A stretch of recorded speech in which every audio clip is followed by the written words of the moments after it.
Selamat siang pemirsa Gamal TV, jumpa lagi dengan saya Yuni dari Gamal Institute. Pada kesempatan kali ini kita akan mewawancarai seorang pengusaha sukses, success story, yaitu dengan narasumber kita Ibu Ida. Beliau merupakan salah satu pengusaha kopi rempek ya benar ya, dari Lombok Utara, Nusa Tenggara Barat.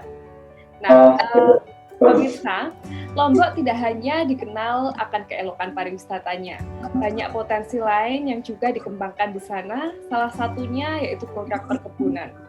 Seperti apa kisah menariknya? Mari kita ulas bersama narasumber kami, seorang entrepreneur perkebunan khususnya kopi yang tentunya sangat menginspirasi. Selamat siang Ibu Ida.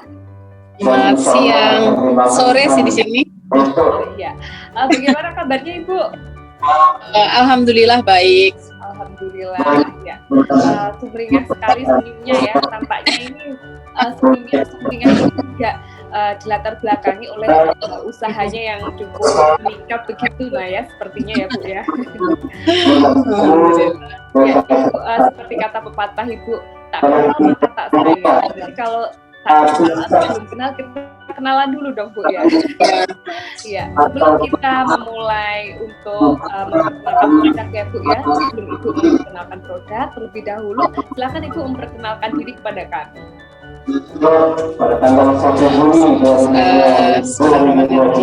Assalamualaikum warahmatullahi wabarakatuh. Ibu Ida Susiwanti, saya dari Desa Rempek, Desa Rempek Darussalam, di Dusun Gusur Barat, Kecamatan Gangga, Lombok Utara.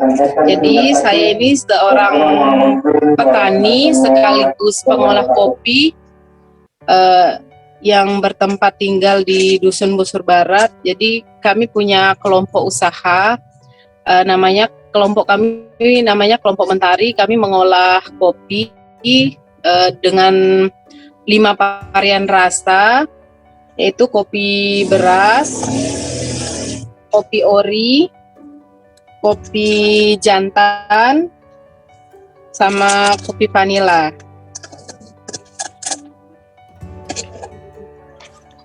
Itu aja Mbak ya. Kopinya banyak sekali ya Bu ya, jenisnya Bu.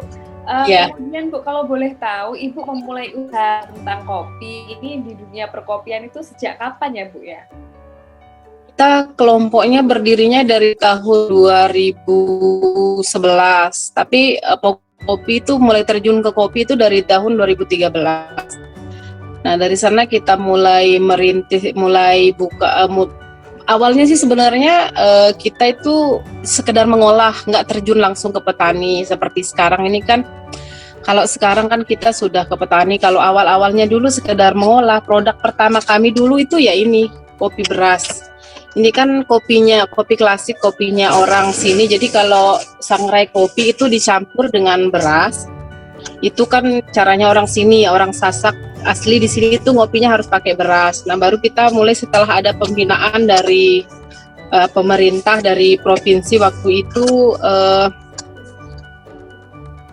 apa itu namanya itu, dari BPTP, kita dibina untuk perkembangan produk. Inilah kita diajarin membuat kopi vanila. Nah setelah itu permintaan kemudian bertambah, seiring itu kami perkembangan lagi dari kemudian ada kopi jahe, ada kopi original, kemudian tahun 2019 kemudian launching kopi jantan ya kayak gitu, jadinya kan karena permintaan juga. Nah, itu sih. Oh iya Bu. Kalau boleh tahu nih Bu, mengapa Ibu itu tertarik di dunia perkopian Bu? Kenapa kok tidak tertarik misalkan mau usaha tentang tanaman cengkeh atau tanaman perkebunan yang lain? Apa sih istimewanya dari kopi ini Bu? Pertamanya itu karena ini di sini kan potensi kopinya luar biasa, dan kebetulan karena ini juga namanya, kita berpikir juga waktu itu kan kita punya kelompok usaha nih, dari kita buat kerepek, kita buat semua sudah kita kerjakan. Ternyata setelah kita survei ke bawah, ternyata kebutuhan paling banyak itu ya kopi. Maksudnya dalam satu keluarga itu pasti butuh kopi. Kalaupun dalam satu keluarga itu nggak ngopi, pasti punya tamu nanti akan dikasih ngopi. Jadi kayak gitu, kenapa kita nggak buat bubuk kopi aja? Nah kayak gitu, dan kebetulan di sini penghasil kopi yang lumayan besar juga. Dan petani di sini mengeluh juga karena mengeluhkan kopi itu kok nggak bisa mahal. Ternyata awal-awalnya sih ini, setelah kita olah kan bisa dia lebih tinggi harganya. Nah dari situlah, dan dulu anggota kita punya sekitar 20 orang ibu-ibu. Itu kelompok usaha kita kan. Nah dari situlah itu kita mulai untuk lumayan lah masukkan rumah tangga, lama-lama jadi ini sih, jadi karena kan mereka dapat dari kelompok gitu, kayak gitu. Berarti ini awalnya merupakan kelompok usaha ya Bu ya? Iya, awalnya begitu. Sampai kemudian untuk usaha Ibu sendiri ini sudah mandiri begitu ya Bu? Iya. Merupakan usaha yang berdiri sendiri. Iya. Kalau boleh tahu usahanya Ibu ini namanya usaha apa ya Bu ya? UD atau CV apa gitu mungkin? Kalau masih pakai kelompok. Iya, juga. Tapi sudah ada notarisnya. Sudah lengkap izin semua, izin penjualan semuanya sudah. Punya NIB juga. Orang Ibu? Kalau sehari-hari, kalau untuk produksinya yang aktif itu sekitar 10 orang. Tapi kalau tenaga kerja musiman untuk kita panen itu sampai 50 orang. Ya, tenaganya untuk yang di sini, belum lagi yang di kebun ya. Kalau kita cover semuanya dengan yang di kebun, yang panen, dengan yang kerja di rumah, untuk karena kan kita sekarang ini proses kopi juga untuk yang cherry, yang natural sama honey proses. Tenaga kita sekitar seratusan orang lah sampai ke kebun. Cukup banyak ya Bu ya. Yeah. Tentunya mungkin nanti omsetnya juga besar banget nih kalau saya lihat dari jumlah tenaga yang sekian banyak. Iya yeah. Bu. Kopi rempek ya Bu ya. Iya. Rempek ini kan khas Lombok ya Bu ya. Kira-kira apa yang membedakan Bu yang khas dari kopi rempek ini daripada kopi yang lain itu apa ya Bu ya? Cita rasa sih, karena dia kan setiap daerah itu punya cita rasa sendiri. Kalau kita yang dari rempek itu cita rasanya setelah diuji coba itu dia memang ada rasa, dia punya rasa manis, manisnya itu dia manisnya gula merah, sama dia juga ada herbnya itu dia kayak jahe kayak gitu, ada coklatnya juga gitu. Cita rasa sih. Dari cita rasanya ya beda Bu? Ya, dia ada kayak ada rasa gula merah dan coklat, sama herbalnya ada, tapi herbalnya itu kayak jahe. Iya Bu. Tadi kan Ibu sudah menjelaskan produknya kepada kami Bu. Nah produk yang best seller itu yang mana ya Bu ya? Produk yang best seller yang ini. Yang ini. Kopi jantan sama yang ori. Sama yang ori. Iya. Kalau boleh tahu itu yang membedakan itu apa ya Bu ya antara kopi jantan sama orinya itu? Iya, sama sih. Kalau sebenarnya kalau ini sama sih, mereka ya dua-duanya ini nggak ada campuran. Bedanya ini sama ini, kalau ini dia bijinya memang dia dari petik merah, proses natural, tapi dia bijinya kecampur, maksudnya nggak ada cuman sekedar sortasi dan sortasi pecah, sortasi bolong kayak gitu, yang biji-biji yang bagus. Kalau yang ini dia ini untuk biji kopi yang lanang. Ini kan kita ada proses pemilihannya dari biji kopi. Ini dia sendiri model bentuknya itu biji tunggal, maksudnya yang kopi jantan ini dia terbuat dari biji tunggal. Biji tunggal itu dia kan ada lebih tinggi kandungannya dari biji kopi biasa. Otomatis kandungan kafeinnya ini dengan ini dia berbeda. Yang ini lebih tinggi kandungan kafeinnya dibandingkan yang ini. Karena ini kan dia termasuk, kalau di kopi ini dia yang jantan ini termasuk nggak normal. Tapi dia punya kandungan nutrisi lebih tinggi karena dia nggak kebagi nutrisinya kan ya. Yang kopi yang Piberi, yang jantan ini dia kan sendiri, jadi nggak kebagi, beda dengan yang pecah dua. Kalau pecah dua itu ya ini, yang ini dia bubuknya. Yang pecah dua ya Bu ya. Ya, yang pecah dua. Kalau ini yang sendiri, yang tunggal, biji tunggal itu yang piberi, yang jantan. Iya, jadi dia kandungan nutrisinya lebih tinggi, otomatis kafeinnya juga dia lebih tinggi. Nah, itu sih ya.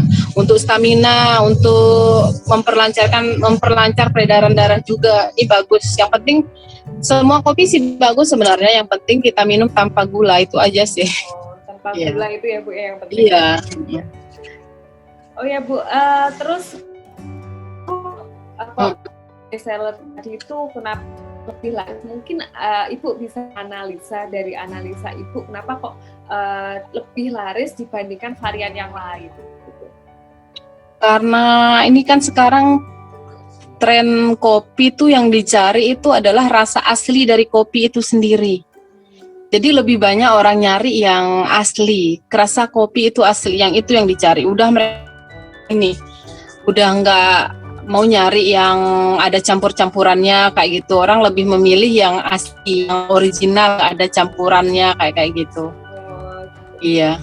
Pantesan Bu, biasanya saya tahu di warung kopi tuh biasanya orang ya udah yang kopi ini aja, kopi hitam cenderungnya yang suka yang original. Iya. Oke. Bu, kemudian Bu, untuk pemasarannya ini sudah kemana saja Bu? Barangkali sudah mencapai pasar internasional begitu Bu? Ya, insya Allah sih kalau itu. Ya udah sih sebenarnya udah. Ini yang bin ya. Kalau bin memang udah ke luar negeri sih, kayak kemarin udah ke Korea sama ke bagian iya, yang green bean ya. Kalau bubuk belum sih, kalau bubuk masih sekitar Indonesia aja. Kita jual online juga gitu. Wah, itu tahun kapan Bu? Tahun mungkin bisa dijelaskan Bu awal mulanya sampai ekspor ke Korea itu bagaimana ceritanya? Kalau yang ini tahun ini kan kita modelnya gini. Saya di sini kan sebenarnya cuman ini aja, saya cuman penyedia aja. Yang jual itu nanti kita kan punya kontrak, punya teman kerjasama gitu. Saya kerjasamanya sama orang yang memang ekspor kopi ke luar negeri gitu. Nah, saya yang menyediakan green bean-nya yang sesuai dari spek dari mereka, kemudian mereka yang ekspor kayak gitu. Ya Bu. Ya Bu ya.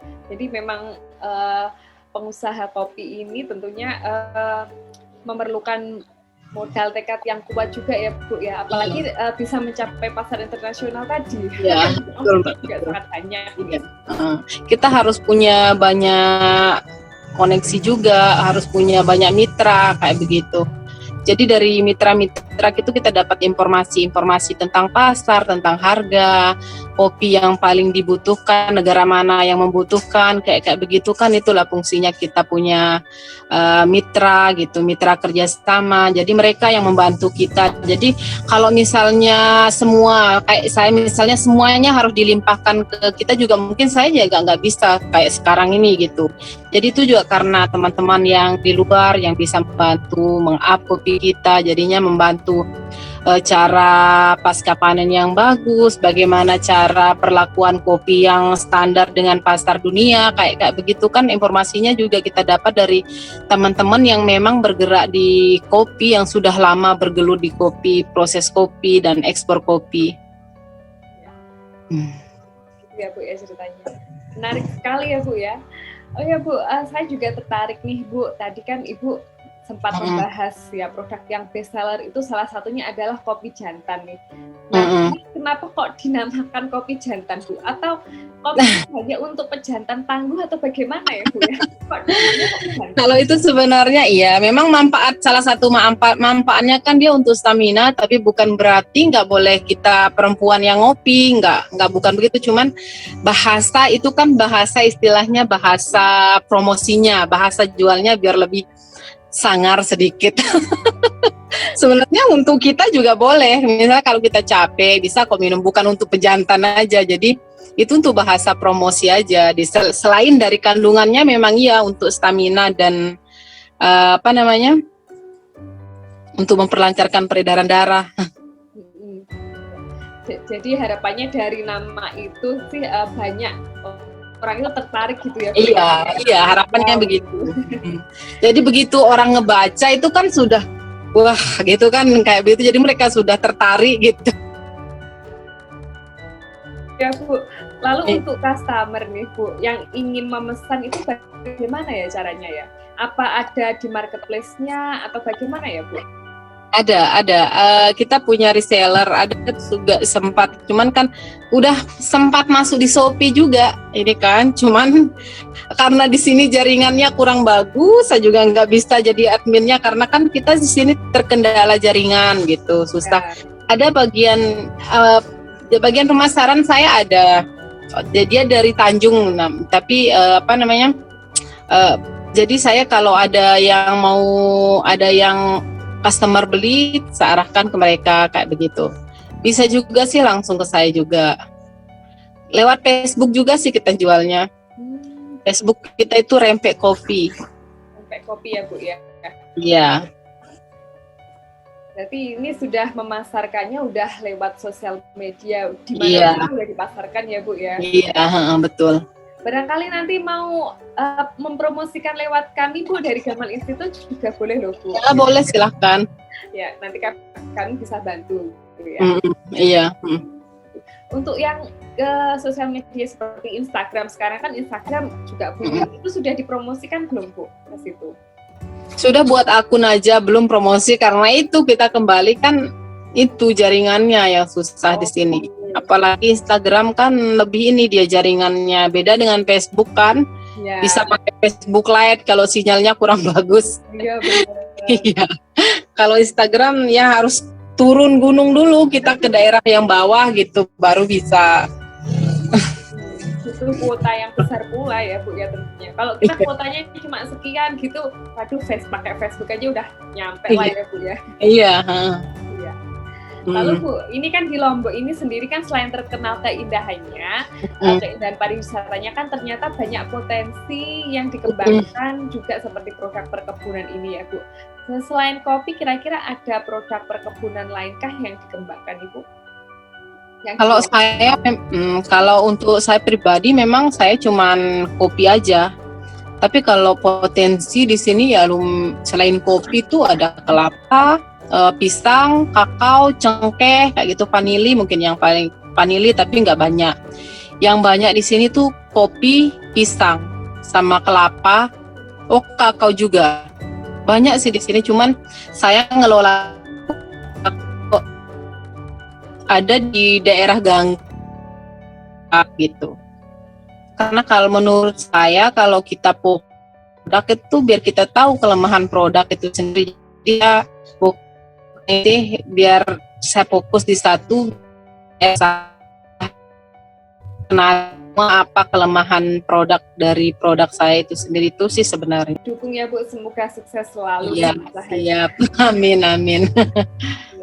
Saya lihat itu di belakangnya Ibu itu kan banyak ya Bu ya. Iya. Itu sepertinya bertonton ya Bu kopinya. Iya, itu green bean yang proses natural ya, green bean biji kopinya. Omsetnya ya Bu ya, omset atau itu berapa ya Bu? Bisa diceritakan itu? Malu kita ngomong omset. Malu Bu, nanti biar jadi penyemangat kami nih. Di aja, kita kan produksinya 1 tahun itu sekitar 50 ton. Ya. Ya, nanti dikalikan aja, kita jualnya 40.000 per kilonya. 40.000 per kilo. Iya. Kemudian ya lumayan besar nih Bu ya. Nah, tapi sama aja sih kan belum kita gaji tenaga kayak gitu. Jadi itu sepertinya keuntungan kotornya gitu ya Bu ya. Iya. Nanti keuntungan bersihnya berapa gitu ya Bu ya. Nah, kemudian Bu untuk modal sendiri nih Bu di awal-awal barangkali Ibu bisa menceritakan kepada kami modalnya itu mungkin didapat dari mana atau ya mungkin apalah gitu ya, mungkin barangkali Ibu bisa menceritakan kepada kami. Dulu awalnya kita kan karena dulu memang awal saya bergerak di kopi itu kan memang awal jalannya itu dari kelompok itu usaha. Dulu awalnya kan kita urunan itu yang kelompok. Kemudian setelah itu saya serahin kelompok itu ke teman-teman gitu. Kemudian saya mulai sendiri itu modalnya dulu cuman modal pinjaman. Dari modal 1 juta dulu beli kopi 10 kilo, 20 kilo kayak gitu. Saya olah sendiri dulu. Titip di warung-warung kayak gitu dulu. Dan sampai sekarang ini. Berarti memang ini ya Bu ya, penuh perjuangan juga ya Bu ya. Iya, lumayan. Kalau cerita itu udah nggak tahu, panjang sekali ceritanya. Iya. Sampai kita sampai ditolak-tolak toko dulu kalau pas mau bawa barang gitu, masukin kan kita nitip di toko-toko juga yang mini-market gitu, yang ini nitip sampai sering ditolak gitu. Gitu. Kayak gitu kan kita udah sering, tapi udah biasa lah yang namanya kan ya itulah proses. Jadi kita tahu nggak harus enak aja. Jadi yang kita dikasih awalnya itu kan yang nggak enak-enak semua. Yang kalau kita cerita nggak ada enaknya. Iya. Bu, memang harus dari bawah dulu ya Bu ya. Iya. From zero to hero gitulah. Iya. Ya.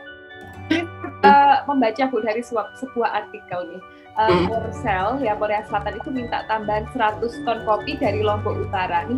Mungkin yang dibahas Ibu tadi mungkin ini ya Bu ya. Ini sampai beritanya ke ini loh Bu. Di media massa antara nih dari Swap juga. Gitu.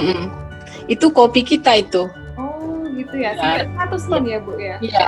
Iya, yang itu kemarin baru dikirim. Yang kemarin ini kan bentar lagi mau diambil. Iya. Iya, karena itu baru terkirim kemarin. Oh gitu ya Bu ya. Iya, sampai ke Mesir juga. Iya. Ke Mesir juga ada permintaannya. Iya. Kalau Mesir juga tahun ini Bu? Iya. Rencana katanya sih kalau Mesir ini sekitar bulan Juli ini sih, tapi belum sih, nanti kita lihat. Belum bulan Juli ini sih diminta. Tapi kan nanti juga itu lumayan. Kalau kita di sini sih tinggal nyiapin aja gitu, nyiapin barang kayak gini, nanti kan diambil dari yang di Mataram. Kan mereka punya packagingnya sendiri untuk yang keluar. Jadi kita nyiapin yang bentuk kayak gini aja, kita angkut ke Mataram.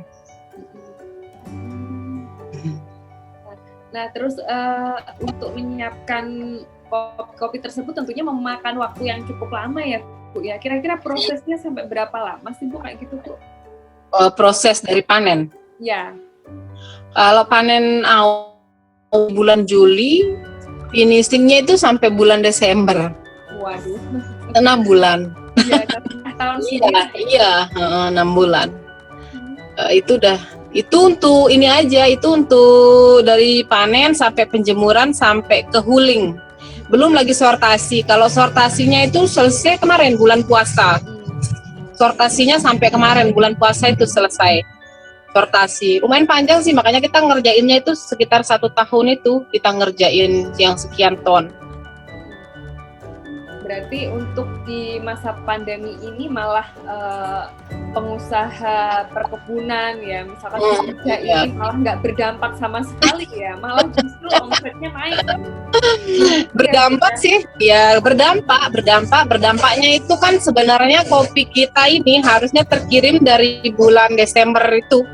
Nah itu, tapi kan karena ada pembatasan, terus kemudian ada kendala dari luar juga, jadinya kopinya baru terkirim kemarin bulan puasa itu bulan April ya. Iya, bulan April. Nah, selesai sortasi packagingnya itu kemarin, minggu kemarin ini baru terkirim yang ke Korea. Iya. Berdampak sih, cuman kan kalau kita di sini ya nggak terlalu nggak terlalu dirasakan lah gitu. Kalau berdampak secara ini berdampak kita karena pengirimannya seharusnya ini udah selesai, tapi terhambat karena COVID itu. Iya. Ya Bu, memang harus bersabar ya Bu ya. Iya. Karena COVID ini kan memang banyak pengusaha itu terdampak. Tapi Iya. untungnya kan tidak begitu terdampak gitu loh kalau untuk Iya. pengusaha perkebunan seperti ini. Iya, betul. Nggak terlalu sih. Cuman ini kendalanya kita di pengiriman. Karena kadang bos yang mau datang itu nggak bisa, karena itu terkendala. Makanya yang bisa terkirim itu yang memang sudah deal dari tahun lalu, itu yang bisa masuk barang kayak gitu. Lalu kan itu tadi kan sampai Mesir juga ya Bu ya. Iya. Kalau untuk ke Mesir itu permintaannya sampai berapa ratus ton Bu? Kalau kemarin itu yang permintaan bulan Juli ini katanya sekitar 10 ton. 80 ton dia yang ke Mesir. Hebat ya Bu, sampai Mesir juga ya Bu ya. Mudah-mudahan lancar. Amin ya, mudah-mudahan lancar. Ya kan kalau pengusaha perkebunan di Indonesia ini juga meningkat kan juga menambah pemasukan negara juga Bu. Iya, betul. Saya sendiri terheran-heran nih, kok bisa ya sampai ke dunia internasional seperti itu. Saya kan kalau saya tugasnya cuma di perkebunan, menjaga kualitas, mengerjakan produk sesuai dengan SOP dari mereka, itu aja sih tugasnya kita kan. Yang masalah pasar itu urusan mitra kita yang di sana, tapi tetap kita mengacu ke syarat dari mereka kayak begitu. Tapi bersyukur karena kita di sini sudah punya binaan 40 petani. 40. Iya, kita punya petani binaan. Ini tahun ini akan bertambah lagi karena kan saya tiap tahun, karena memang kita tujuan awalnya itu memang supaya petani di sini, petani kopi itu di sini tuh bisa berproses gitu, biar bisa. Jadi mereka kalau sudah bisa berproses sudah nggak ngeluhin lagi harga tengkulak. Kayak mereka biasanya dulunya jualnya pas panen itu 19.000, ketika mereka mau berproses jadi mereka bisa menjual di atas harga itu. Jadinya mereka itu juga yang akan kita edukasi ke petani supaya mereka bisa proses kopi gitu sesuai standar permintaan pasar. Lalu untuk ini pegawainya sendiri Bu, tadi kan Ibu sudah menjelaskan ya Bu, ada 40 petani binaan, terus ada yang bagian pemasaran dan lain sebagainya. Kira-kira total pegawainya ada berapa Bu? Total. Kalau yang produksi, kalau yang anggota, maksudnya yang produksi di sini itu sekitar 10. Kalau yang bagian pemasarannya itu sekitar 10 orang juga. Nah itu yang tadi saya sebutin sekitar 100-an itu yang kerja pas panen. Itu yang tenaga kita yang musiman, yang kerjanya pas panen dari bulan Juli sampai September. Ya. Itu cukup banyak ya Bu ya ternyata pegawainya. Banyak. Tentunya hal-hal seperti inilah yang diharapkan pemerintah juga ya Bu, karena sangat membantu petani-petani dan juga para masyarakat yang lainnya ya kan, menghilangkan kemiskinan begitu ya, intinya saling bantulah kayak gitu. Ya betul. Lalu Bu, untuk anak muda saat ini kan biasanya kan ini Bu, ada yang bisnis properti atau mungkin ada bisnis yang lainnya. Nah, tentunya mungkin Ibu sendiri mempunyai pesan untuk generasi milenial. Kira-kira apa nih Bu untuk lebih mencintai produk perkebunan Bu? Untuk maksudnya? Jadi untuk anak muda saat ini, generasi milenial biasanya sih lebih menyukai bisnis seperti bisnis properti dan lain sebagainya. Oh iya. Untuk yang usaha atau bisnis perkebunan itu kan biasanya mereka jarang sekali melihat ya kan Bu, atau mungkin jarang sekali terjun di dalamnya begitu Bu. Mungkin Ibu bisa memberikan nasihat kepada kami generasi milenial agar lebih mencintai bisnis di perkebunan begitu Bu.